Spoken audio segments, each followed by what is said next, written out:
함께 보신 마태복음 28장 이 마지막 절은 우리 모든 신자들에게 평생의 사명이며 책임이며 또 영광이라 이렇게 얘기할 수 있습니다.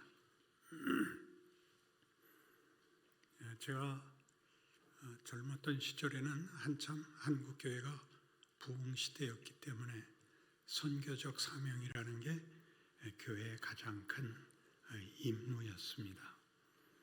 그래서 선배 목사님들 중에 이제 선교사로 나가신 분들이 들어오시면 설교 중간에 선교사로 나갔을 사람, 서원하시는 사람 일어나시오가 있었습니다.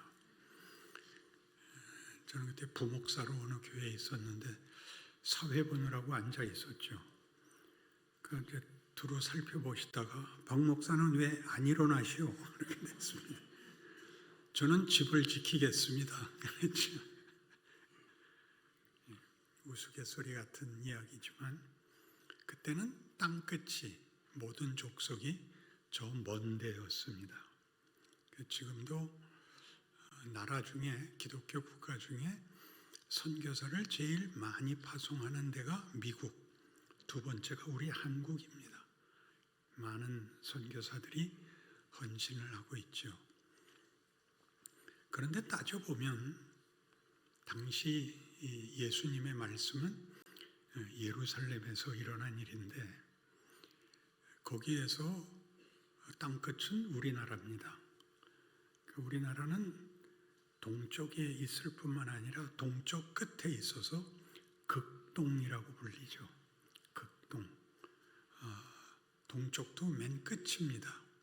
우리나라에 이렇게 기독교 교세가 흥왕하고 많은 수의 신자들이 배출될지 그때 누가 알았겠습니까? 그런데 이 선교적 사명은 어쨌든 현실적인 우리의 임무이고 우리 각각이 소원하는 것인데 신앙생활을 해보면 선교사는 그만두고 매일 신앙생활하는 게 제일 어렵다 하는 것을 배우게 됩니다.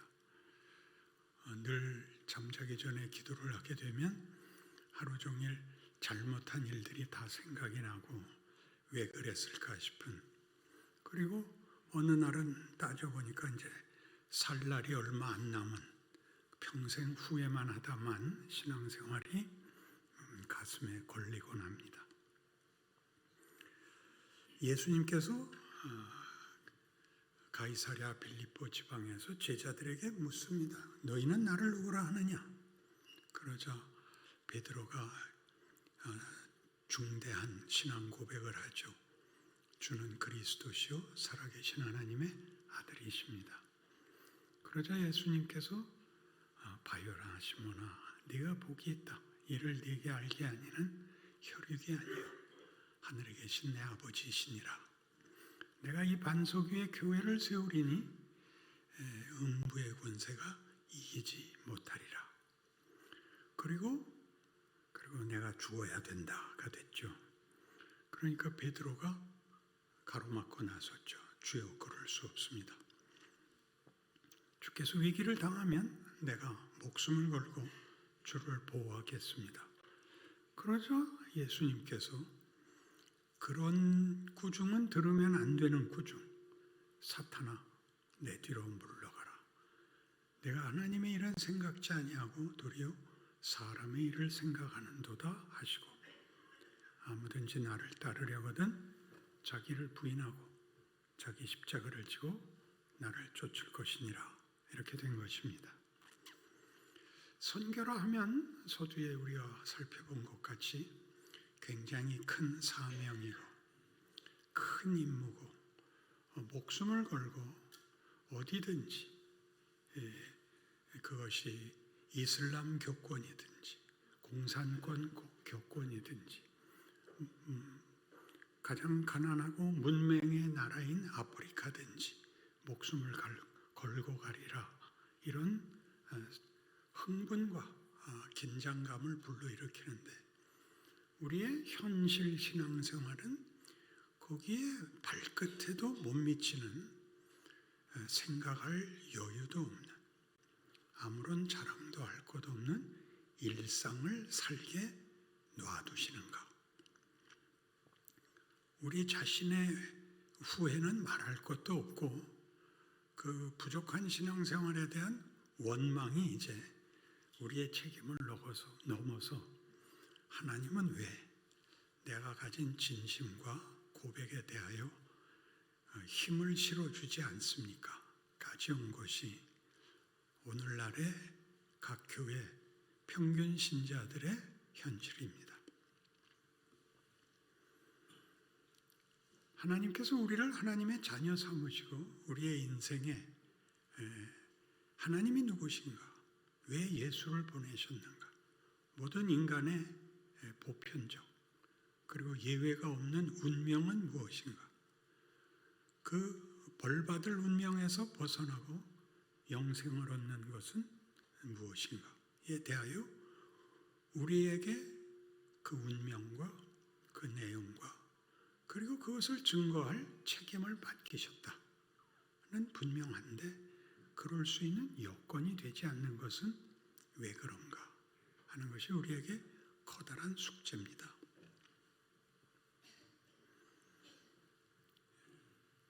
하나님께서 우리에게 주신 현실 속에서 우리가 신자 노릇을 잘못한다라는 것만 분별하지 마시고 이렇게 한번 생각해 보시죠. 예수를 모르는 나라, 예수를 믿지 않는 나라, 아무것도 모르는 나라가 어느 나라에나 있는 것이죠. 나는 믿었고 너는 안 믿었는데 이 안 믿은 자가 내 친구입니다. 현실이 그렇죠. 내가 다니는 직장에서, 내가 다니는 학교에서 나는 믿고 이 친구는 안 믿습니다. 둘이 함께 인생을 살아야 됩니다. 하나님께서는 심지어 예수님의 입을 통해서 율법사의 질문, 가장 큰 계명이 뭡니까? 라고 했을 때 첫째는 하나님을 사랑하는 것이요. 둘째는 내 이웃을 사랑하는 것이라. 그러자 율법사가 묻죠. 내 이웃이 누굽니까? 그래서 여러분 아는 선한 사마리아인 비유가 나옵니다. 같이 있게 된 사람이 이웃입니다. 내 이웃 앞에 내가 선교사인 것입니다.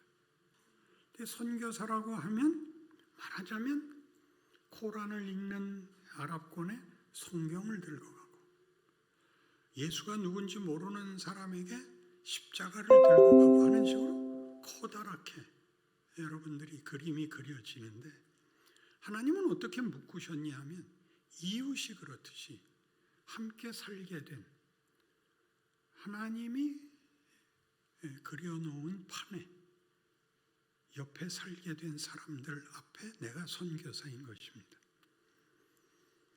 믿지 않는 자에게 어떻게 예수를 믿으라고 할 것인가 하는 문제는 사명과 의욕과 실력에 관한 문제가 아니라 같이 있기 때문에 드러날 수밖에 없는 일종의 교류입니다.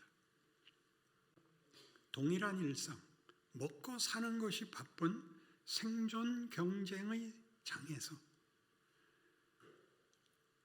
하루를 편안하게 날 날이 별로 없는 한숨과 원망이 늘 가득한 현실을 살면서 하나님을 모르는 자는 자신의 존재와 운명과 현실을 어떻게 이해하고 예수를 믿는 자는 현실과 현실을 어떻게 이해하며 무엇을 기대하고 그 기대를 어떤 식으로 완성해 나가는가 하는 데서 차이가 날 수밖에 없습니다. 그것은 우리가 가장 종교적인 형태로 전도를 한다든가 기도를 한다든가 하는 것이 아니라 늘 부딪힐 수밖에 없고 외면할 수 없고 도망갈 수 없는 일상생활 속에서 너 이번 시험 잘 봤어? 나 기도하느라고 못 봤어. 야, 시험이 중요해? 기도가 중요해? 기도가 더 중요하지. 자, 퇴학당해라. 그럴 순 없지. 넌 어떻게 했는데? 난 그래서 공부부터 했어. 기도부터 해야 되지 않아? 세상은 용서가 없고 하나님은 용서가 있기 때문에 하나님 쪽을 양보했어. 우리 인생은 이런 장난 같은 말의 연속입니다. 어떻게 살아야 되는가, 어떻게 살아남아야 되는가는 현실이고, 거기서 어떻게 예수를 믿는 자로 살아남아야 되는가 하는 것은 2차적인 문제가 됐는데, 나이가 들면 순서가 바뀝니다. 세상에서 살아남는 게 일이 아니라 신자다워야 한다라는 정체성이 우선하는 자리로 옵니다. 그것은 어렸을 때는 할 수가 없습니다. 하나님은 이를 어떻게 하셨냐면, 인류가 타락을 한 다음에 구원을 베푸십니다. 타락을 하지 않았으면 구원이 필요가 없죠. 타락을 막았으면 구원이 또 필요가 없이 창조가 완성이 됐겠죠. 그런데 하여튼 역사는 인류가 타락을 했고 하나님 모르는 자가 됐고, 하나님은 그 아들을 보내어 우리를 구원하시기로 했습니다. 그래서 어느 누구나 부모가 믿는다고 해서 믿는 자식이 태어나지 않습니다. 모든 태어나는 자는 아담의 후손으로서 하나님 모르는 자로 태어나고, 그리고 자기가 예수를 만나서 신앙을 고백하고 하나님의 자녀가 되어야 합니다. 그동안 뭘 배우죠? 세상을 배웁니다. 엄격한, 혹독한 적자생존이라는 현실을 배우고 그 다음에 하나님을 알게 됩니다. 하나님을 알고 사는 것은 적자생존이 전부인 세상에서 어떻게 나를 둘을 묶을 수 있는가, 조화시킬 수 있는가 하는 문제의 전쟁터가 될 것입니다. 이 문제에 대하여 성경은 이런 답들을 허락하고 있습니다. 로마서 12장입니다. 한번 찾아주시죠.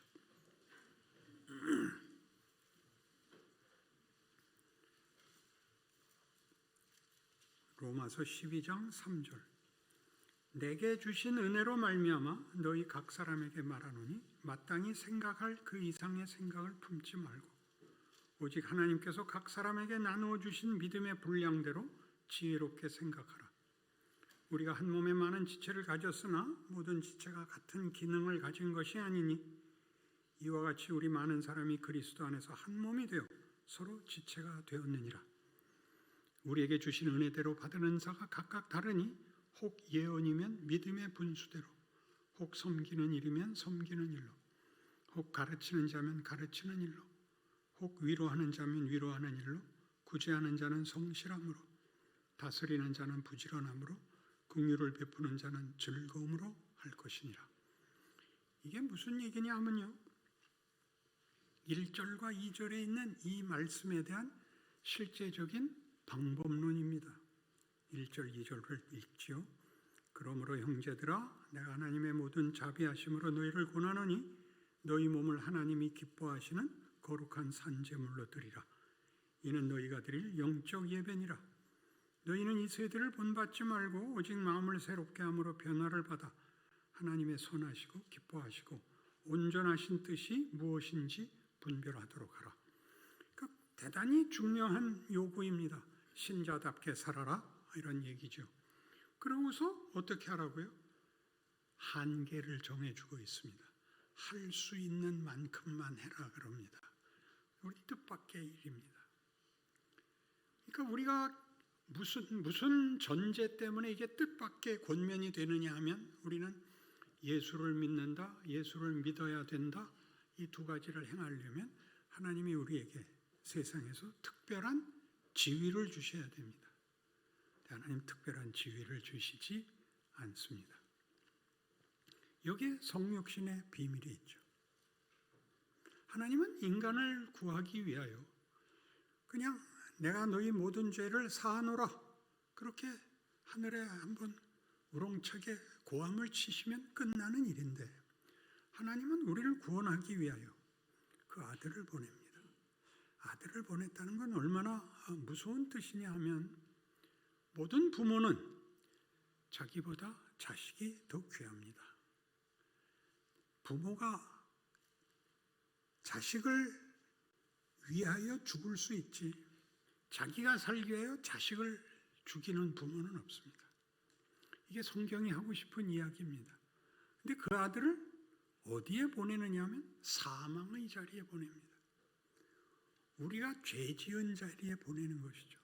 죄값으로 받는 사망의 자리. 사망이란 모든 것이 소멸되는, 아무 가치도 없는 완전히 망한 자리에 하나님이 들어오십니다. 그래서 우리가 예수 그리스도의 오심을 그렇게 기뻐하는, 그래서 그의 별명이 임마누엘인 것 같이 하나님이 우리와 함께 하신다.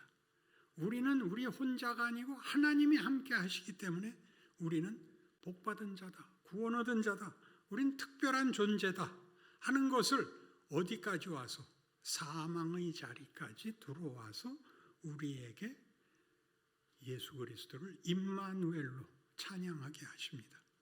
그 방법으로 우리를 보내십니다.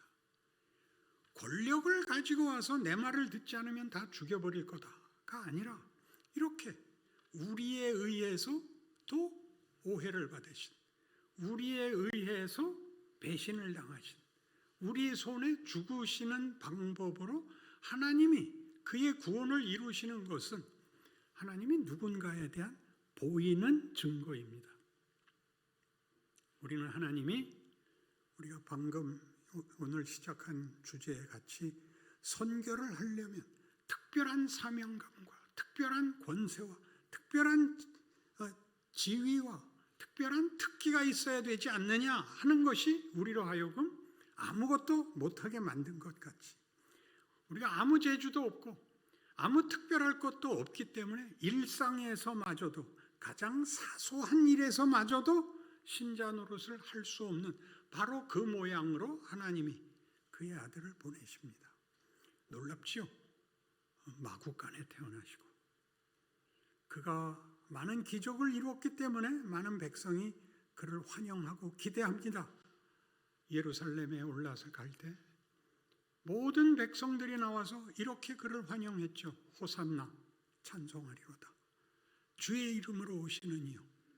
그 찬송했던 군중들이 빌라도의 법정에선 가시관을 쓴 예수를 향하여 그를 십자가에 못 박으십시오 라고 요구합니다. 빌라도가 어디까지 당황을 하느냐? 개인적으로 예수께 묻습니다. 네가 유대인의 왕이냐? 들은 말이 있거든요. 그러니까 이 질문은 왜 그런 말도 안 되는 소리는 했냐? 이런 뜻입니다. 그가 진리를 알고 싶어서 물은 게 아닙니다. 왜요? 무력하게 붙잡혀와 있잖아요. 아무런 반항도, 아무런 권세도 없는 그저 처참한 피해자로 서 있습니다. 예수님의 대답이 더 멋있죠. 그렇다. 그러니까 빌라도가 더 이상 묻지도 않습니다. 말이 돼야 얘기를 계속하죠. 빌라도는 나는 이 사람에게서 죄는 못 찾겠다. 나는 그를 죽일 수 없다. 그를 명절에는 특사가 있으니 내보내자, 풀어주자. 그를 풀어주지 마시고 바라바를 풀어주시고 그 사람은 십자가형으로 죽이십시오. 나는 무관하다. 손 씻고 돌아섭니다. 그가 죽게 된 책임을 물으시려면 빌라도가 그걸 책임을 지기 싫다면 우리에게 돌리십시오. 그 피를 우리와 우리 자손에게 돌리십시오. 라는 자리에 가서야 십자가가 서고 죽음이 있고 부활이 있고 하나님 영광 받으십니다. 우리는 십자가를 얘기하고 그의 죽음을 얘기해도 이게 얼마나 우리 인생살이에서 배우는 인간사에서 죄와 사망이 왕노릇하는 곳에서는 얼마나 비참한 일인지, 얼마나 말이 안 되는 일인지 알고 있습니다. 하나님은 그 길을 택하시고 그 방법을 쓰고 있습니다. 아까 본 마태복음 28장 마지막 절이 뭡니까? 볼지어다 내가 세상 끝날까지 너희와 항상 함께 있으리라입니다. 예수께서 오신 것이 하나님이 우리와 함께 계시는 것처럼 예수를 믿는 내가 가는 자리는 임마누엘인 것입니다. 내가 있으니까. 내가 잘하고 못하고는 둘째로 쳐놓고 내가 있으면 내 옆에 붙어있는 자들은 나로 말미암아 구원을 얻을, 말하자면 하나님이 그 아들을 보내신 방식으로 이야기를 하자면 그렇게 나는 굉장히 특별한 사람인 것입니다. 그래서 뭘 하라 그러느냐? 네가 권력을 가지고 영광을 가지고 기적을 가지고 네가 누구인지, 네가 믿는 하나님이 누구인지를 증거하라는 것이 아니라 네가 할 수 있는 거 해라. 여기 조금 전에 읽었던 것입니다. 어떻게 하라고요? 말을 들어줘라, 위로해라, 편들어라, 기다려줘라. 인간 세상에서는 남의 말을 듣는 일이 어렵습니다. 모두가 혹독한 현실을 살고 있기 때문에 누가 나 이래서 어려워, 나는 얼마나 어려운지 알아? 그 자기 어려운 얘기 더 큰 거 하고, 누가 말이 안 되는 얘기를 하면 너 고생 많이 했구나 이렇게 얘기하는 사람 아무도 없고 정답을 얘기하죠. 정답을. 그러니까 공부 열심히 해야 되는 거야. 거짓말하지 말랬지. 이 잘못을 제일 많이 하는 게 누굽니까? 예수 믿는 사람들입니다. 그러니까 예수 믿어. 나 믿고 싶은데 너 때문에 안 믿는다. 예수를 믿었으면 예수께서 오신 것 같이 친구가 되시고 옆 사람이 되시고 편이 되시고 그의 처지를 인정하시고 함께 있음으로써 상대로 하여금 묻게 해야 됩니다. 너는 왜 이렇게 나한테 잘해주니? 난 너한테 갚을 것도 없는데 넌 왜 그러니? 야, 그럼 친구가 어렵다는데 어떻게 외면을 하냐? 이렇게 해야 되는 것이 신자의 첫 번째 선교 사역입니다. 그러니까 자기 자리를 지킬 수 없으면 우리는 아무것도 할 수가 없는 겁니다. 자기 자리에서 신자 노릇을 하지 못하면 아무것도 못하는 겁니다. 할 말이 없을 때는 입을 다무는 것입니다. 그래서 이 얘기가 어디로까지 발전을 하느냐 하면 14절에 보듯이 너희를 박해하는 자를 축복하라. 축복하고 저주하지 말라. 즐거워하는 자들과 함께 즐거워하고 우는 자들과 함께 울라. 서로 마음을 같이하며 높은 데 마음을 두지 말고 도리어 낮은 데 처하며 스스로 지혜 있는 채 하지 말라. 아무에게도 악을 악으로 갚지 말고 모든 사람 앞에서 선한 일을 도모하라. 할 수 있거든 너희로서는 모든 사람과 더불어 화목하라. 내 사랑하는 자들아, 너희가 친히 원수를 갚지 말고 하나님의 진노하심에 맡기라. 기록되었을 때 원수 갚는 것이 내게 있으니 내가 갚으리라고 주께서 말씀하시니라. 네 원수가 줄이거든 먹이고 목마르거든 마시게 하라. 그렇게 함으로 네가 숯불을 그 머리에 쌓아놓으리라. 악에게 지지 말고 손으로 악을 이기라. 우리는 약간 이걸 승부로 생각하는 버릇이 있어서 악에게 지지 말고 손으로 악을 이기라를, 그래서 내가 착하게 울어서 손을 감동시키고 회개시키기를 바랍니다. 그러라는 얘기가 아닙니다. 악당이 악역을 하는 것 같이 너는 의인이요 선인으로서 선한 역할을 해랍니다. 자기 자리를 지키라는 것이지 상대방을 정죄하고 없애버림으로써 선을 남기라는 뜻이 아닙니다. 벤허라는 영화가 있습니다. 오리지널로 보셔야 됩니다.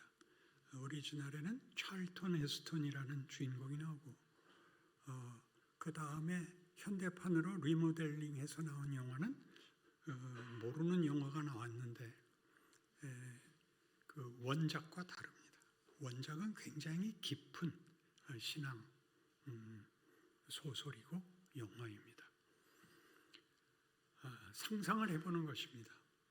찰턴 헤스턴이 벤허라는 주인공을 맡았고 이 메살라라는 역은 스티븐 보이드라는 사람이 이제 역할을 맡았습니다. 근데 앞장면을 찍는 동안에 앞장면에서는 이제 벤허가 궁지에 몰리고 메살라가 이제 분을 내고 화를 내고 권력을 휘두르는 때입니다. 근데 한참 잘 찍다가 갑자기 메살라가 옷을 확 벗어 던지더니 나 배고파서 못해. 나 안 할래. 그러니까 모든 이제 스태프들이 저 새끼 영화 속에서도 지랄 맞은 여우라더니 성미 자체가 나쁜 놈이구나. 저 새끼 그냥 죽여버리자. 그랬더니 철통에서도 그러지 마십시오. 죽이지 마십시오. 가서 묻는 겁니다. 순댓국 먹으러 가자. 내 것까지 네가 먹어라. 왜 그랬을까요? 영화를 찍어야 되잖아요. 영화를. 악당들이 왜 있는지 아세요? 하나님이 없으면 뭐가 되는 걸 보라는 거예요. 뭐가 되는가.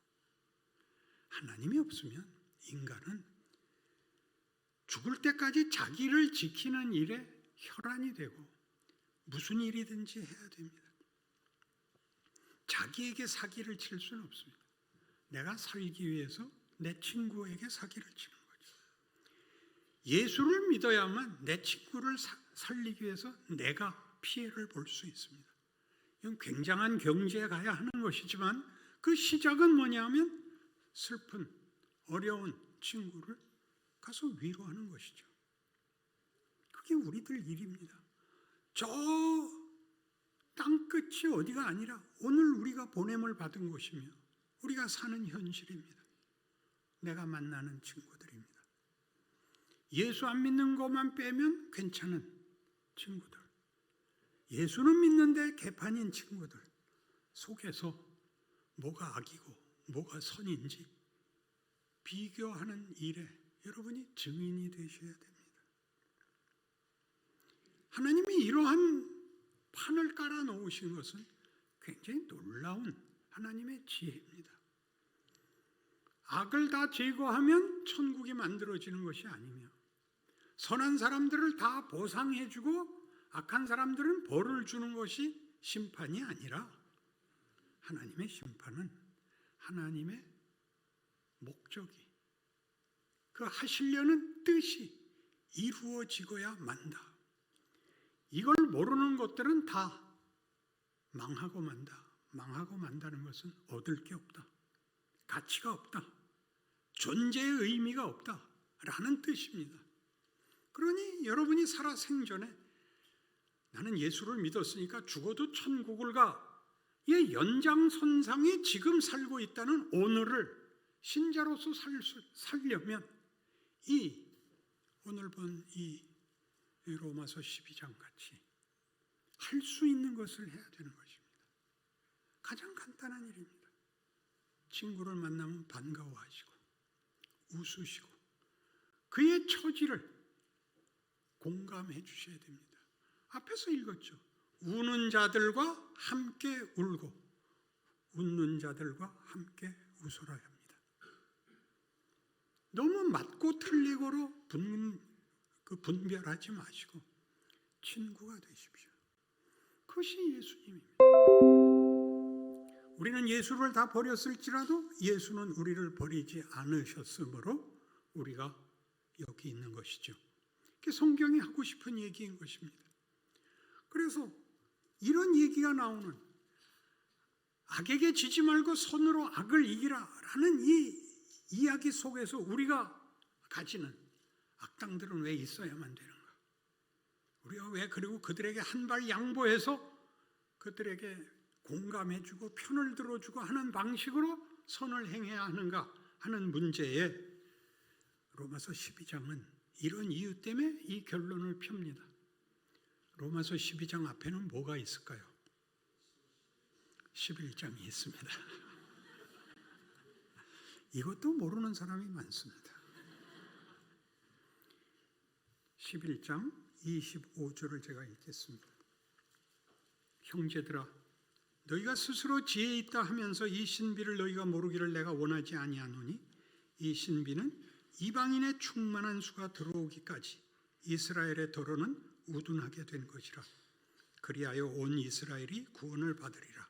기록된 바 구원자가 시온에서 오사 야곱에게서 경건하지 않은 것을 돌이키시겠고 내가 그들의 죄를 없이 할 때 그들에게 이루어질 내 언약이 이것이라 함과 같으니라. 복음으로 하면 그들이 너희로 말미암아 원수된 자요 택하심으로 하면 조상들로 말미암아 사랑을 입은 자라. 하나님의 은사와 부르심에는 후회하심이 없느니라. 너희가 전에는 하나님께 순종하지 아니하더니 이스라엘이 순종하지 아니함으로 이제 긍휼을 입었는지라. 이와 같이 이 사람들이 순종하지 아니하니 이는 너희에게 베푸시는 긍휼로 이제 그들도 긍휼을 얻게 하려 하심이라. 하나님이 모든 사람을 순종하지 아니하는 가운데 가두어 두심은 모든 사람에게 긍휼을 베풀려 하심이로다. 여기는 아주 심한 역설, 모순이 나옵니다.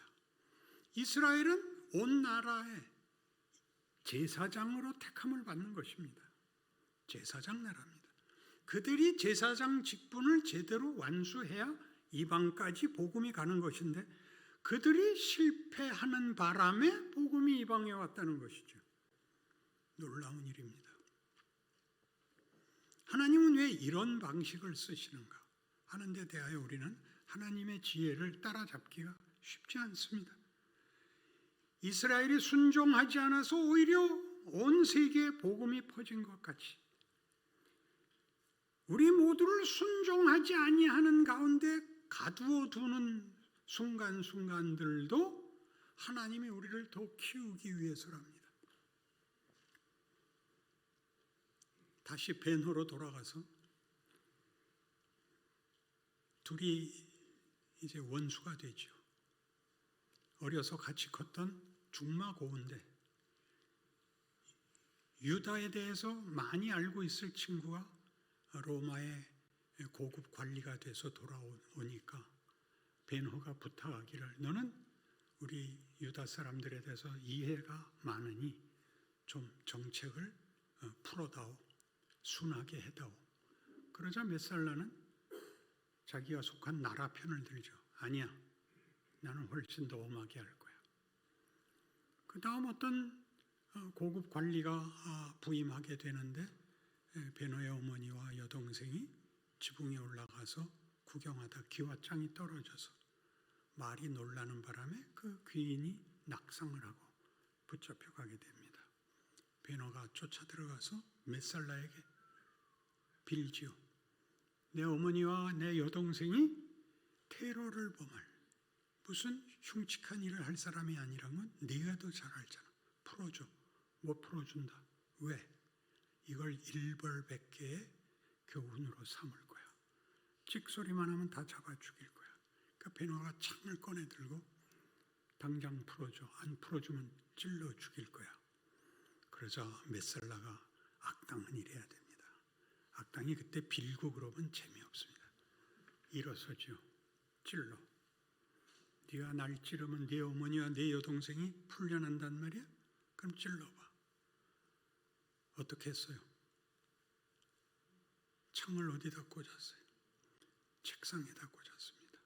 거기서 메살라를 죽이면 어떻게 되나요? 영화가 끝나죠. 여러분 인생에 그렇게 악당을 찌르고 끝내고 싶은 생각이 드는 것이 현실입니다. 이 영화만이 아니라 책상에다 꽂으셔야 됩니다. 살아서 풀어야 됩니다. 그래서 자기가 죄수로 이제 거꾸로 노예선으로 끌려가죠. 끌려가는 도중에 그가 우물가에서 물을 죄수들이 한 모금씩 얻어먹게 되는데 간수가 베노만은 주지 말라 그럽니다. 예수님이 와서 주시죠.